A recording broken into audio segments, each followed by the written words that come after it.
अस्सलामुअलैकुम, मैं हूँ ईशा गुल और आप देख रहे हैं सिंगापुर स्टिचिंग सेंटर। आज हम बहुत ही क्यूट सा बेबी गर्ल फ्रॉक बनाने वाले हैं। ये 6 मंथ बेबी का ड्रेस है जो बहुत ही क्यूट है। तो चलें बनाते हैं। सबसे पहले आपने वो पीसेस ले लेने हैं जिसका आप ड्रेस बनाना चाहते हैं। मेरे पास ये जिंक कलर है। आप कोई भी ब्राइट सा कलर जो बच्चे को सूट करे वो ले सकते हैं। बच्चों के ऐसे कलर पिंक, रेड और जिंक वगैरह बहुत ज़्यादा सूट करते हैं, तो आप ये ले लीजिए। सबसे पहले आपने डबल कपड़े को ऐसे तह लगानी है, बिल्कुल वी शेप में, क्योंकि हम अम्ब्रेला बनाने वाले हैं। अगर आपके पास कपड़ा कम है तो आपने ऐसे तह लगानी है कि ऊपर वाले 2 हिस्से खुले हैं तो नीचे वाले 2 हिस्से आपस में जुड़े हुए होने चाहिए।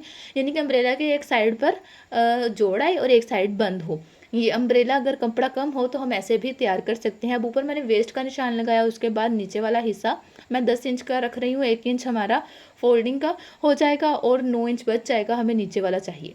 अब क्योंकि मेरे पास कपड़ा ज़्यादा है, मेरी ऐसी कोई मजबूरी नहीं है कि मैं जोड़ वाला अम्ब्रेला बनाऊँ, तो इसलिए मैं जो ओरिजिनल अम्ब्रेला होती है जिसमें कोई जोड़ नहीं होता, मैं वो वाला बनाने वाली हूँ। तो आपके पास भी अगर कपड़ा ज़्यादा है तो ओरिजिनल अम्ब्रेला बनाइएगा। अगर आपका बेबी चलता है तो चलने वाले बच्चों के जो अम्ब्रेला पहनाए जाते हैं बहुत ही खूबसूरत लगते हैं। कॉर्नर से हमने वेस्ट का निशान लगाना है। आपकी जितनी भी कमर है, 5, 6, 7, 8, 9, 10 जितनी भी है उसके हिसाब से आपने निशान लगा लेना है।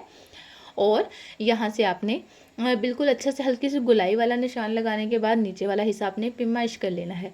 अब जो बेबी के लिए नीचे वाला हिस्सा है वो मुझे 9 इंच चाहिए और 1 इंच मैं फोल्डिंग के लिए लूँगी और ½ इंच जो मैंने बॉडी के साथ अटैच करना है वो लूँगी, यानी कि 1.5 इंच एक्स्ट्रा मैं रखने वाली हूँ। और अब मैं 10.5 पर निशान लगा लूँगी बिल्कुल गुलाई में और ये अम्ब्रेला कटिंग हो जाएगा। इसमें कोई जोड़ नहीं आएगा। इसका फ्लेयर इतना खूबसूरत होता है ना, इतना बच्चे का पहना हुआ इतना प्यारा लगता है, बिल्कुल रेडीमेड लुक आती है। तो आप भी अगर आपका बेबी चलता है 1 साल 1.5 साल का तो अम्ब्रेला टच में ही बनाया करें। ये बच्चों के पहना हुआ बहुत ही सूट करता है क्योंकि इसमें कोई चुनट वगैरह हमने डालना नहीं होता। ये खुद ब खुद फ्लेयर देता है, बहुत प्यारे से बल आते हैं, बहुत अच्छा लुक आता है। तो ये देखिए मैं अम्ब्रेला कटिंग कर रही हूँ, नीचे से गोलाई में कट हो जाएगा। ये बिल्कुल गोल होती है फ्रॉक, बहुत खूबसूरत लगती है। और ऊपर से वेस्ट कटिंग कर लेंगे। वेस्ट का अक्सर ये इशू हो जाता है कि वेस्ट कटिंग होने के बाद वो खुल जाती है क्योंकि थोड़ा रेप में होता है ना, तो उसका भी मैं आपके साथ शेयर करूँगी कि अम्ब्रेला की अगर ये बॉडी यहाँ से वेस्ट से खुल जाए ये अम्ब्रेला की, तो हमें उसको कैसे कवर करना है। अब इसमें कोई जोड़ नहीं है और ये बहुत ही खूबसूरत लग रहा है। और ये देखिए कितना प्यारा फ्लेयर आ रहा है, कितने प्यारे बल आ रहे हैं। अगर आपकी वेस्ट खुल जाए तो उसका भी मैं तरीका आपके साथ शेयर करूंगी, तो मुकम्मल वीडियो को देखिएगा। अब हम बॉडी कटिंग करने वाले हैं। मेरे पास लाइनिंग वाला कपड़ा है जो मैं बॉडी के लिए यूज़ करने वाली हूँ। फ्रंट और बैक में इकट्ठे ही कटिंग करूँगी और जो भी डिज़ाइन मैंने फिट करना है वो फ्रंट में फिट करूँगी और बाद में हम बैक और फ्रंट को रख कर उनकी कटिंग को बराबर कर देंगे। अब आपके बेबी की जितनी भी लंबाई है उसके हिसाब से आप बॉडी को कटिंग कर सकती हैं। मुझे 7 इंच की लंबाई चाहिए लेकिन मैं 8 इंच की लंबाई रखूँगी। अभी मैंने सिलाइयों का डाले वगैरह आपको बता रही हूँ कि 8 इंच लंबा रखूँगी क्योंकि मुझे बॉडी में डिज़ाइन फिट करना है, तो उसके लिए मुझे 1 इंच एक्स्ट्रा चाहिए होगा। 8 इंच का रख के एक हाफ इंच ऊपर और नीचे से स्टिचिंग का रख लूँगी, यानी 9 इंच रखूँगी। उसके बाद आपने तीरा वगैरह पेमाइश कर लेना है। मुझे 7.5 तीरा चाहिए तो 8.5 पर मैं बनाऊंगी, यानी 4.25 पे मैं तीरा बनाऊंगी। आपका तीरा 7 है 8 है, आपने 1 इंच एक्स्ट्रा रखना होता है क्योंकि दोनों साइड से शोल्डर में तीरा स्टिच होता है। अब 4.25 पे मैं तीरा बनाने वाली हूँ बेबी का, और ये 6 माह के बच्चे के लिए बिल्कुल परफेक्ट साइज़ है। आपका बेबी हेल्दी है, वीक है, जो भी है उसका ये आपको तीरा बिल्कुल परफेक्ट रहेगा। उसके 4.5 इंचज़ आपने शोल्डर रखना है। 4.5 इंचज़ की शोल्डर पर मैं इसकी लाइन लगा रही हूँ। बिल्कुल जैसे बड़ों का पेमाइश बनाते हैं बिल्कुल वैसे ही इसका बनाना है। अभी 10 इंच की मैं चेस्ट रख रही हूँ, यानी कि 5 इंच में मैं निशान लगाने वाली हूँ। बिल्कुल छोटा सा कंधा कटिंग होगा, बहुत ही नफासत के साथ आपने इसकी गुलाई करनी है, ध्यान के साथ। कंधा बहुत बड़ा नहीं करना और कंधा 4.5 से तो बिल्कुल भी छोटा नहीं करना। अब उसके बाद हमने कमर का निशान लगाना है। कमर आपकी 9 इंच होगी, 9.5 या 9 होनी चाहिए, यानी कि जो चेस्ट है ना उससे कम होती है कमर। 1 इंच का फ़र्क आ सकता है, 1.5 इंच का फ़र्क आ सकता है, लेकिन मैं यहाँ पे तकरीबन 1.25 इंच का फ़र्क डाल रही हूँ। तो ये देखिए उसके बाद आपने 1-1 इंच सिलाइयों का मार्जिन रखना है और इसको कटिंग कर देना है। कटिंग बहुत नफासत से कीजिएगा ताकि स्टिच भी नफासत से हो। जब कटिंग अच्छी हुई होती है ना तो स्टिच भी बहुत अच्छा होता है, तो इसलिए कटिंग पे आपने भरपूर फोकस रखना है कि आपकी कटिंग परफेक्ट हो। उसके बाद ये हमारा जो शोल्डर है उसकी मैंने गुलाई कर ली है और मैंने चेस्ट और वेस्ट का रख लिया। यहाँ से नीचे से गुलाई करने वाली हूँ मैं, उसकी जो नीचे से गुलाई करनी है ना वो 1 इंच की करनी है। अब आप सोच रहे होंगे यहाँ से मैं गुलाई क्यों कर रही हूँ, तो मैं आपको बता दूँ कि यहाँ पे गुलाई करना बहुत ज़रूरी है। आपने अक्सर देखा होगा कि बच्चों के फ्रॉक सिले हुए होते हैं ना, तो ये गुलाई मैंने ऐसे की है। ये क्यों किया कि अगर हम ये वाली गुलाई करेंगे तो बच्चा जब फ्रॉक पहनेगा ये बिल्कुल स्ट्रेट आएगा उसकी बॉडी के साथ। लेकिन अगर हम ये वाली गुलाई नहीं करते, हम फ्रॉक को स्ट्रेट रखते हैं, तो बच्चा जब पहनेगा तो वो उल्टी बे शेप में हो जाएगा। आपने देखा होगा कि अक्सर बच्चों ने पहना हुआ होता है, वो उल्टी बे में आ रही होती है, बॉडी गुलाई में दोनों तरफ से कॉर्नर से गिर रहे होते हैं और बहुत बुरा लुक आता है। तो इसलिए हमने ये गुलाई करनी है कि जब बच्चा पहने तो ये बिल्कुल स्ट्रेट आए। तो इस बात का आपने ख्याल करना और ये वाली टिप लाजमी ट्राई करनी है। अगर आपके बच्चे की बॉडी जो फ्रॉक है उसकी बॉडी भी साइडों से लटक जाती है, तो आपने इस बात का ख्याल रखना है। अब मैं जो फ्रंट है उसके तीरे की कटिंग की है और मैंने अगली कटिंग की है। अगर आपको नहीं पता कि तीरे की और अगली कटिंग करना क्यों ज़रूरी है, तो आप मेरे चैनल का विज़िट कर सकते हैं और आपको मालूम हो जाएगा कि ये क्यों करना ज़रूरी है। अब ये देखिए, यहाँ से मैं 2 दफ़ा पीसेस कटिंग कर रही हूँ जिनमें 3 इंचेस का फासला है गुलाई में, क्योंकि इसके अंदर मैं फ्रिल फिट करने वाली हूँ जो बहुत ही खूबसूरत लगती है। मोस्टली रेडीमेड कपड़ों में हुई होती है स्टिच और बहुत ही प्यारी लगती है। अब इन दोनों में मैं फ्रिल फिट करने वाली हूँ। ये हाफ इंच सिलाई में चला जाएगा और उसके बाद ये पूरे 8 इंचेस बच गया है। अब क्योंकि बैक भी इतनी ही हमने कटिंग की हुई थी और फ्रंट वाला हाफ इंच स्टिचिंग में जाने के बाद जितना भी तैयार हो जाएगा, हमने बैक को उसके बिल्कुल बराबर तैयार कर लेना है। अब ये देखिए, जितना भी एक्स्ट्रा कपड़ा था मैं उसको रिमूव कर दूँगी बैक को, और ये हमारी दोनों बॉडीज़ तैयार हो गई हैं। अब हमने इसमें डिज़ाइन फिट करना है। सबसे पहले हम फ्रिल के लिए कपड़ा वगैरह कटिंग करेंगे। वो आपको शेयर करती हूँ कि कितना ज़्यादा होना चाहिए फ्रिल के लिए कपड़ा, क्योंकि जो बच्चों का काम होता है ना वो नफीस होना चाहिए, बारीक होना चाहिए। 1.5 इंच की फ्रिल मैं तैयार करने वाली हूँ। 1.5 इंच में हाफ इंच ही चला जाएगा फोल्डिंग में और हाफ इंच चला जाएगा ये उसमें स्टिचिंग में, और हाफ इंच की फ्रिल बच जाएगी जो कि बहुत ही खूबसूरत लगेगी। मैं डबल सिलाई लगा रही हूँ। डबल सिलाई ये धागा खींचने वाले चुनट्स हैं। अगर आप सीधी साइड पे सिलाई लगाते हैं तो फिरकी वाले धागे खींच के आपने चुनट्स को बराबर करना होता है। फिरकी वाले दोनों धागे खींच के चुनट को बराबर करना होता है, ठीक है। फोल्डिंग वगैरह कर लेनी है आपने और ये स्टिच कर लेना है। और ये देखिए, ये फोल्डिंग भी कर लेनी है। पहले मैं भूल गई थी, इसलिए एक फ्रिल की मैंने फोल्डिंग पहले कर ली थी, एक बाद में कर ली थी। तो फोल्डिंग आपने पहले कर लेनी है। और एक और आपको सब मज़े की टिप शेयर करूँ कि अगर आप फोल्डिंग नहीं करना चाहती तो आप 1 इंच की फ्रिल कटिंग कीजिए और इसको बाजार से पीको करवा लें। पीको भी बहुत खूबसूरत लगती है। और ये याद रखिएगा कि बेबी पीको करवाएं, क्योंकि गोल वाली पीको बच्चों को चुभती है, इसलिए आपने हर लास्ट में बेबी पीको ही करवानी है। वो बहुत खूबसूरत लगती है, बहुत नफीस टच आता है। और मैचिंग पीको करवाएं, ज़्यादा खूबसूरत आएगा। हाँ, कंट्रास्ट में भी कर सकते हैं। अब हम दूसरे वाली जो फ्रिल है उसके फिरकी के धागे खींच के उसको बराबर करेंगे और हम अपनी फ्रिल को अपनी बॉडी की शेप के मुताबिक तैयार कर लेंगे। ये थोड़ी सी मेहनत तलब काम है, लेकिन अगर आराम आराम से धागे खींच के इसकी फ्रिल बनाई जाए तो ये बहुत ही खूबसूरत सी फ्रिल तैयार हो जाती है। और ये आप लंबाई चौड़ाई या पूरे फ्रॉक पे भी बना सकते हैं। अब ये देखिए, मैंने फ्रिल तैयार कर ली है और उसके बाद मैं पैमाइश करूँगी ये कितनी आ रही है। एक हिस्सा मैंने बॉडी का ले लिया है और उसको मैं चेक कर रही हूँ कि हमारी फ्रिल तैयार है। तो ये देखिए, हमारी फ्रिल तैयार है। अब हम इसको यहाँ पे ऐसे अटैच करेंगे।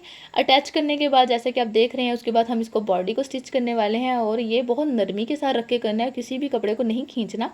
और ऊपर अगर आप चाहें तो किनारे की सिलाई लगा लें। सिलाई भी लग गई है। अब नीचे वाला एक हिस्सा है, इस पर भी हमने फ्रिल अटैच करनी है। अब मैं आपको बताती हूँ कि मैंने फ्रिल को कैसे स्टिच किया। ये देखिए, यहाँ से आपने फ्रिल को सेट करते जाना है और एक पैर इसको सिलाई में लेते जाना है और सीधे उल्टे का ख़ास ख्याल रखना है। हमने सीधे वाले हिस्से पे लगा रहे हैं तो सीधी ही फ्रिल रखेंगे और ऐसे चुनट सेट करते जाएंगे। चुनट्स बिल्कुल एक जैसे होने चाहिए ताकि फ्रिल बहुत ही खूबसूरत वाला टच दे।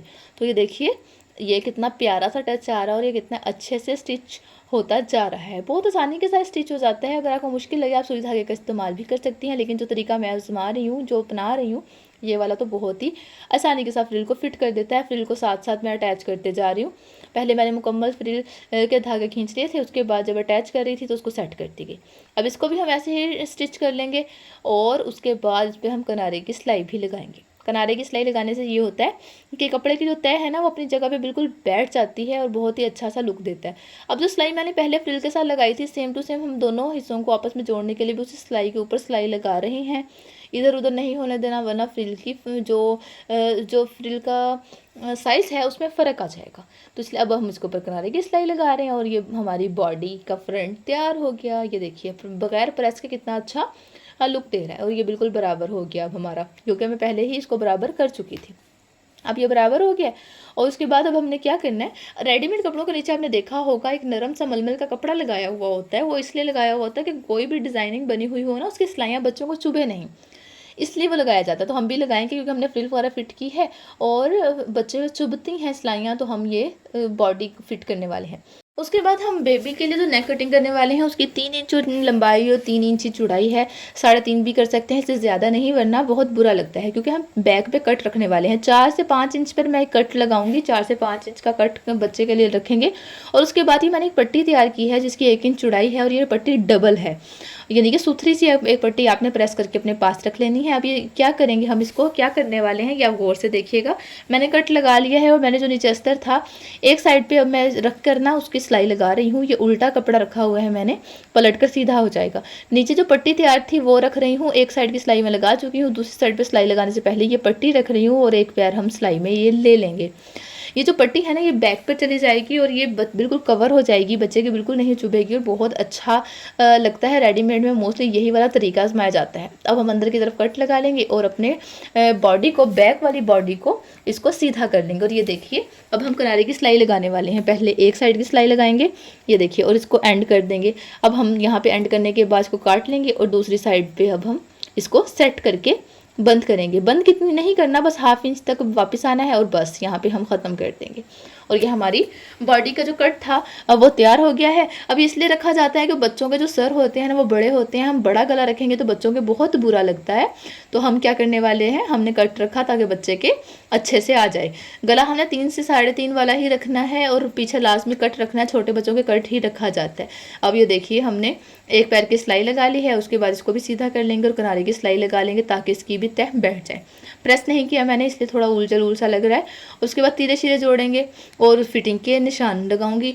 आपके बच्चे की जो भी फिटिंग है उसके मुताबिक चल सकती हैं। मैंने 9.5 से 10 रखी थी, 10 इंच मैंने रखी थी चेस्ट और 9.5 रखी थी वेस्ट। उसके हिसाब से मैं चलते हुए फिटिंग के निशान लगा रही हूँ। सेम टू सेम आपने भी ऐसे ही निशान लगाने हैं और अच्छे से कपड़े को बराबर करके आपने इसको स्टिच कर लेना है ताकि हमारी बॉडी तैयार हो जाए। अब ये देखिए एक तरफ इस तरफ है और इस तरफ हमारी बॉडी तैयार हो चुकी है और अब हम इसको इसके अंदर डालकर फिट कर लेंगे। मैंने आपसे कहा था कि अगर हमारी जो वेस्ट है वो खुली हो जाए फ्रॉक की तो हम उसको कैसे करेंगे, तो आप गौर से देखिएगा कि मेरी जो फ्रॉक की वेस्ट है वो खुली हो गई है। आपके साथ मैं शेयर करने वाली हूँ कि हमने कैसे उसको कवर करना है। ये देखिए मैं 2 प्लेट डाल रही हूँ, दोनों का रुख एक दूसरे की जानिब पर, ये फ्रॉक के बिल्कुल सेंटर में आएंगे। एक का मुंह मशरिक की तरफ है तो दूसरे का मगरिब की तरफ होना चाहिए। ये बिल्कुल फ्रॉक के सेंटर में आएंगे और हम इसको ऐसे अटैच कर लेंगे। फ्रंट और बैक दोनों तरफ आप डाल सकते हैं। अच्छा, यहाँ पे अक्सर आप अब आपके जहन में आएगा कि हमें कैसे पता चलेगा प्लेट कितना इंच चौड़ा डालना है। तो आप सुई धागे की मदद से बॉडी को फ्रॉक के साथ अटैच कीजिए और सेंटर में जितना एक्स्ट्रा कपड़ा बचे उसको उसके हिसाब से कवर कर लीजिए। अब पूरी बॉडी को जैसे गोल बाजू लगाते हैं वैसे मैंने अटैच कर लिया है और ये देखिए हमारा फ्रॉक तैयार हो चुका है। अब इसके स्लीव्स रह गए हैं। स्लीव्स के लिए हम कटिंग करना आपको बताती हूँ। नीचे वाला फोल्डिंग रह गई है, पहले फोल्डिंग मैंने सिंगल फोल्ड किया, उसके बाद डबल फोल्ड कर लिया। फोल्डिंग के बाद हम स्लीव्स की तरफ आएंगे। स्लीव्स में चुनट्स वाले बनाने वाली हूँ जो कि बहुत अच्छे लगते हैं, क्योंकि मैंने फ्रिल वाला बनाया था तो उसके बाद हम चुनट्स वाले ही बनाने वाली हूँ। आप चाहें तो स्लीव्स सिंपल भी रख सकते हैं, नहीं मेहनत करना चाहते तो जितनी लंबाई भी रखनी है फ्रिल की रख लेनी है। और यहाँ पे हम लोग इसको यहाँ पे चुनट डालने वाली हूँ। आगे सामने से मैंने फोल्ड कर लिया और उसके बाद ये प्लेट डालने वाली हूँ। आप चाहें तो जैसे आपने फ्रिल पर सिलाइयाँ खींच कर प्लेट डाले हैं सेम टू सेम आप वहाँ पे भी चुनट डाल सकती हैं, लेकिन मैं चुनट नहीं डालना चाह रही, मैं जस्ट प्लेट डालना चाह रही हूँ। तो 4 से 5 इंच प्लेट, 4 से 5 प्लेट आ जाएंगे। और आपने पैमाइश कर लेना है कि आपको जो कंधा है वो 4.5 तैयार होने के बाद 5.5 तो पड़ा हुआ होना, 1 इंच तो एक्स्ट्रा होना जो सिलाइयों में हमने देना है। अब ये हमारा तैयार हो गया है, हमने इसको स्टिच कर लेना है। बिल्कुल सीने के बाद बिल्कुल नॉर्मल जैसे बाजू लगाते हैं गोल, बच्चों के भी सेम टू सेम वैसे ही लगाए जाते हैं। तो देखिए आपके सामने पूरा फ्रॉक तैयार हो गया है। अब सिर्फ एक चीज़ रह गई है, वो है बैक गला। 5 इंच का कट मैंने रखा था तो तकरीबन 1 से 1.5 इंच का हम कटिंग कर देंगे पिछला गला, तो तकरीबन 3 से 3.5 इंच हमारा कट बच जाएगा और ये बहुत इजी रहेगा। अगर आप पहले ही कटिंग करना चाहें तीरा जोड़ने के बाद गोल गला, वो भी आपकी मर्जी है, बाद में करना चाहे सबसे एंड में, वो भी आपकी मर्जी है। पाइपिंग लगा ली थी मैंने पिछले गले पे, वो मैं कैप्चर करना भूल गई थी। अब आपके सामने है, ये कितनी क्यूट सी फ्रॉक कितनी आसानी के साथ हमारी तैयार हो गई है। आप चाहें तो गुलाई की बजाय लंबाई में भी बॉडी में ये वाली फ्रिल अटैच कर सकते हैं, बहुत ही प्यारी लगती है। उम्मीद है आपको आज की वीडियो अच्छी लगी होगी। अगर आपको आज की वीडियो अच्छी लगी है तो मेरे चैनल को सब्सक्राइब कर लीजिए, बेल आइकन प्रेस करना तो बिल्कुल मत भूलिएगा। बेल आइकन प्रेस करने का फ़ायदा ये होता है कि मेरी हर आने वाली नई वीडियो सबसे पहले आप तक पहुंचेगी। वीडियो को लाइक कमेंट और शेयर भी कर दिया कीजिए।